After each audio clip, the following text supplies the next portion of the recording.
Halo, selamat siang pemirsa. Presisi Siang kembali hadir edisi hari ini, Rabu 17 April 2024 bersama saya, Dade Salampesi. Selama 1 jam ke depan kami telah menyiapkan sejumlah informasi terkini.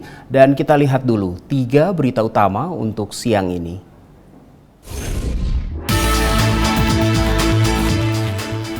Satres Narkoba Polresta Malang, Jawa Timur berhasil menggagalkan peredaran ganja seberat 42 kg dan menangkap seorang kurir yang sudah 3 kali melakukan pengiriman ganja dan akhirnya tertangkap di Tol Waru, Gunung, Surabaya.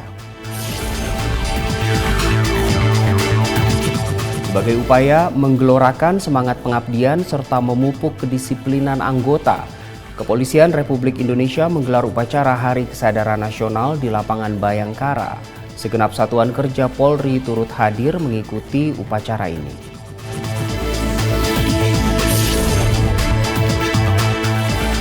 Usai libur Lebaran, ratusan wajib pajak antre di kantor Samsat Grobogan, Jawa Tengah.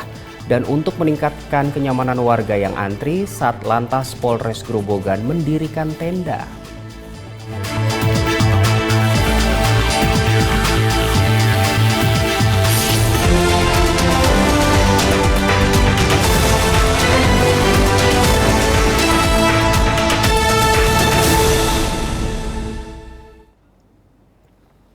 Kita ke informasi pertama di siang ini, pemirsa. Kasus pembunuhan sadis 6 tahun lalu akhirnya terbongkar. Usai sang anak berinisial F melaporkan kasus penganiayaan yang menimpa ibunya ke Polrestabes Makassar pada akhir pekan lalu. Korban berinisial J merupakan istri dari pelaku berinisial H yang diduga melakukan pembunuhan akibat cemburu.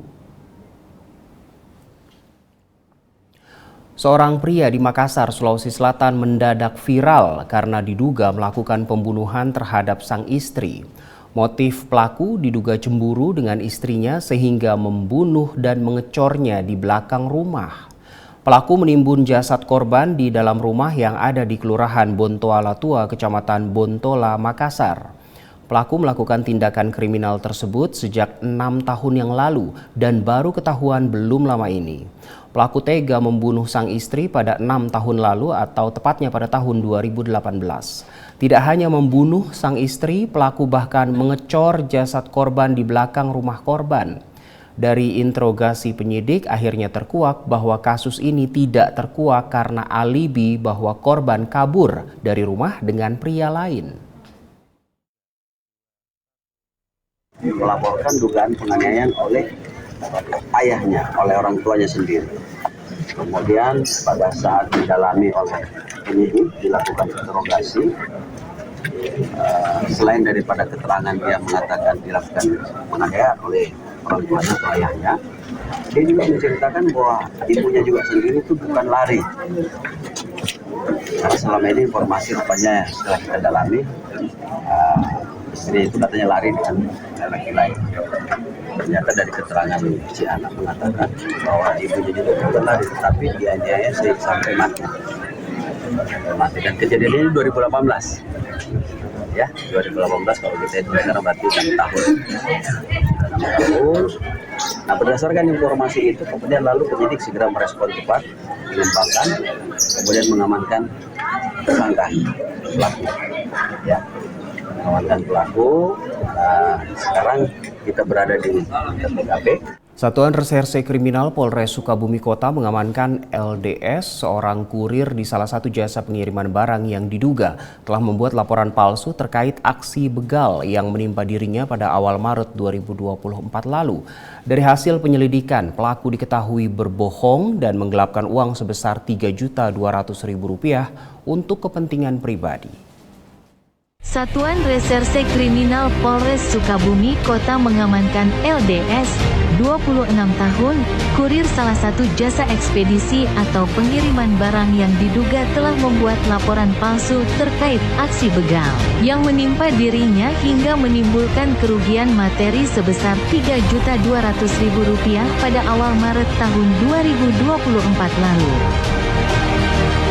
pelaku LDS datang ke kantor polisi pada tanggal 4 Maret 2024 mengaku sebagai korban pencurian dengan kekerasan.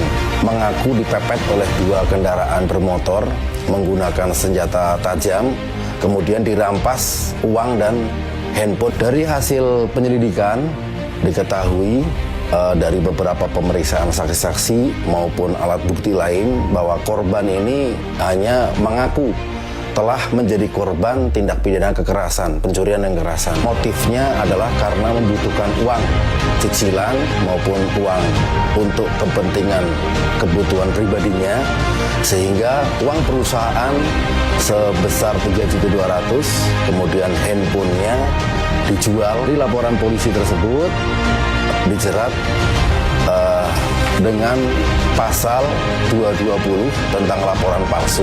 Kami pun sedang berusaha menghubungi perusahaan tempat korban untuk bekerja untuk diterapkan pasal 374 penggelapan dalam jabatan.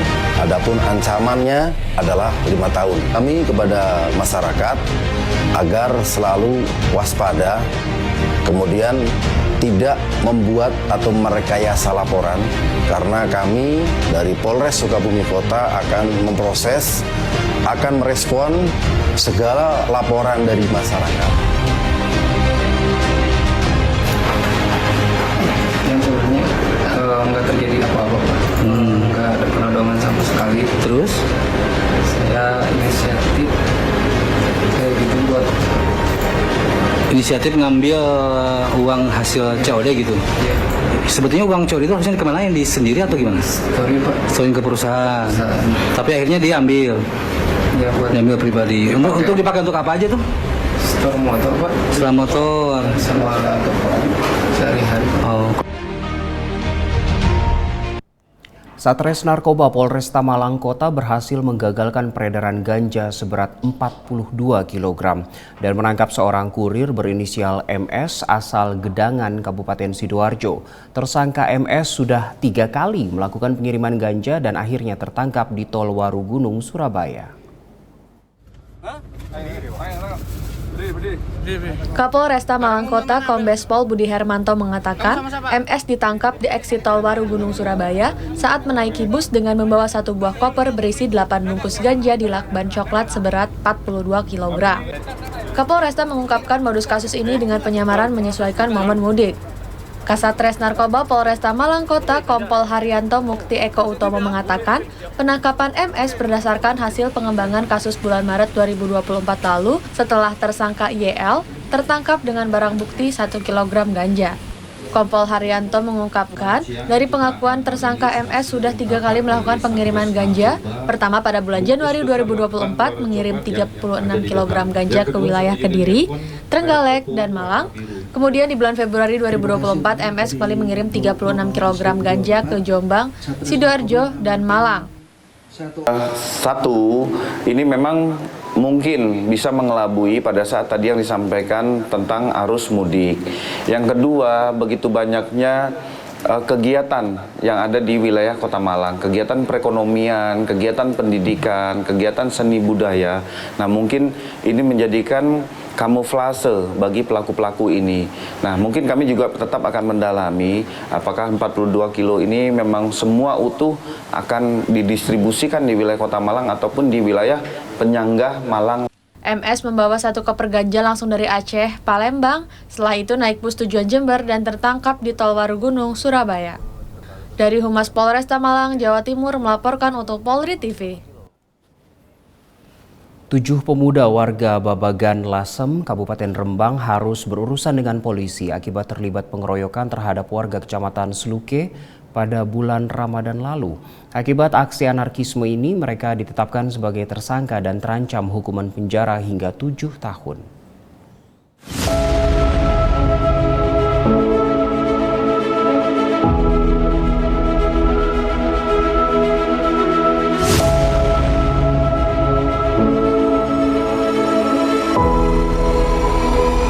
Siang hari ini, Polres Rembang akan melaksanakan rilis tentang pengungkapan kasus pengeroyokan ya yang dilakukan oleh beberapa orang ya sebanyak 7 orang terhadap korban 3 orang, di mana terjadinya adalah pada saat korban itu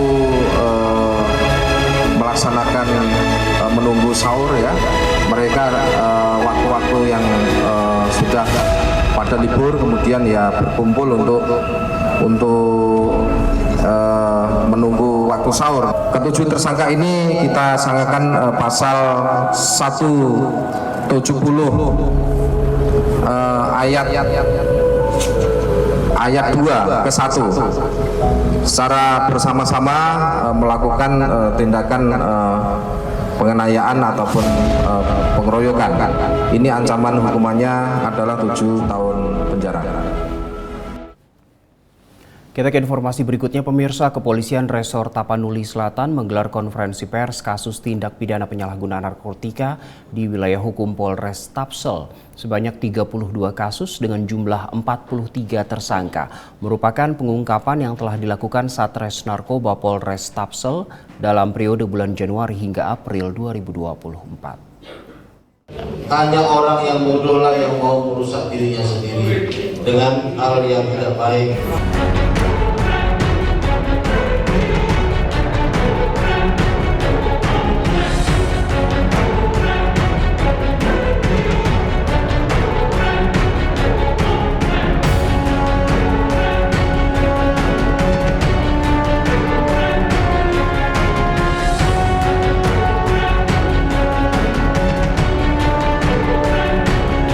Kita telah mengungkap selama 3 bulan terakhir ini 32 kasus dengan jumlah tersangka sebanyak 43 orang.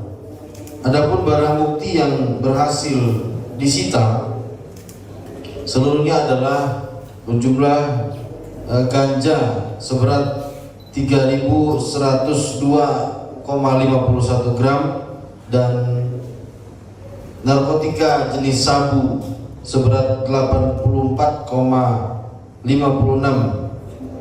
gram.